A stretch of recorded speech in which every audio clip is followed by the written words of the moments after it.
دوستانو دغه ویډیو تر اخره وګورئ او قضاوت تاسو خپل وکړئ. ګرانو اوس زړه ته رانږدې مینوالو السلام علیکم. د پاکستان کرکټ بورډ یوه ستراتیژي زما ډیره خوښه ده چې یو ښه لوبغاړی ګوري کم وخت کې جوړوي او کم وخت کې ډیر غټ لیول کرکټ ورکوي.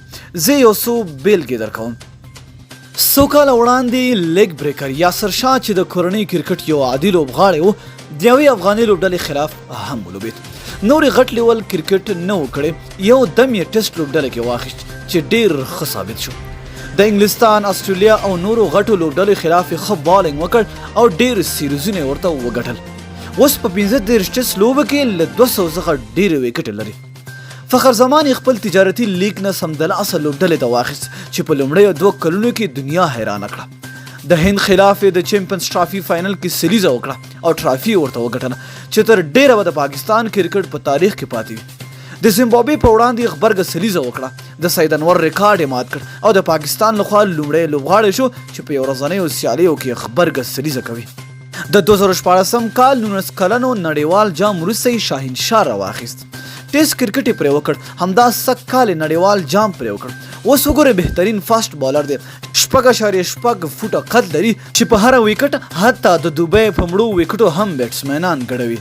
او که موږ اوس تازه وګورو، نسیم شاه تیر کال د 14 کلنو لیول کې ټول پاکستان ټاپ کړ، 32 ویکټ یې اخیستې وي، بیا یې 14 کلنه لوبډله کې دوبۍ ته ولېږلو. تیر کال د پاکستان سوپر لیګ لپاره د کویټې لوبډلې یې اخیستې وه چې د ټپونو له امله یې لوبې ونه کړې. له هغه وروسته یې سږ کال د 19 کلنو ایشیا کپ پرې وکړ چې افغان لوبډلې ماته هم ورکړې وه. اوس یې سمدلاسه د استرالیا خلاف ټیسټ سکواډ ته واخیست. نن یې د دواړو لوبډلو ترمنځ په لومړۍ ټیسټ لوبه کې هم ولوبولو چې تر اوسه یې بهترین بالینګ کړی دی. ډیوټ وارنر نه کیپر ته کیچ ویست خو نو بالې کړی و. له غرمې وروسته هم له ډېر ښه کنټرول او په مسلسله توګه ښه سپیډ سره بهترین بالینګ وکړ. ځوان نسیم شاه ډیر ښه فاسټ بالر دی، ښه رن اپ، صفا ایکشن او ښکلی فالو تھرو لري چې په سپیډ کې ورسره مرسته کوي. دغه ځانګړنې دا مرسته هم ورسره کوي چې له ښه سپیډ سره په خپل بالینګ ښه کنټرول ولري او ښه ځای کې بالینګ وکړي. دا هر څه په کور نه و زده کړي، په لومړي ځل چې مسؤلینو لیدلی و لاهور ته یې غوښتی و، هلته یې کار پرې وکړ، جوړ یې کړ، اوس ته یې دا دی ګټه ترې اخلي. له دې دومره بیلګو مې مطلب دا دی چې د لوبغاړو له دوران نه باید ګټه واخیستل شي. دا دوران هر وخت نه راځي، د لوبغاړو په ژوند کې ښې او ډکې ورځې ډېرې کمې راځي. پکار ده چې پام ورته وشي، بیا کار پرې وشي، جوړ کړل شي او ګټه ترې واخیستل شي.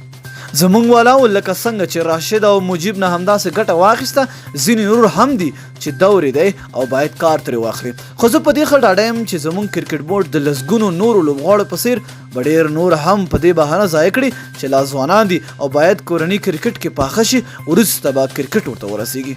خو نه، دا ډېره غلطه تګلاره ده. ډېر زیات لوبغاړي مو ضایع کړل، بیا وایم ډېر زیات لوبغاړي مو ضایع کړل او لا هم ضایع کیږي. باید په دې تګلاره له سره غور وشي. نو دوستانو تاسو څه نظر لرئ؟ لاندې په کمنټ کې را سره خپل نظر شریک کړئ او دغه ویډیو در سره ډیر شیر کړئ تر څو کرکټ بورډ ته ورسیږي.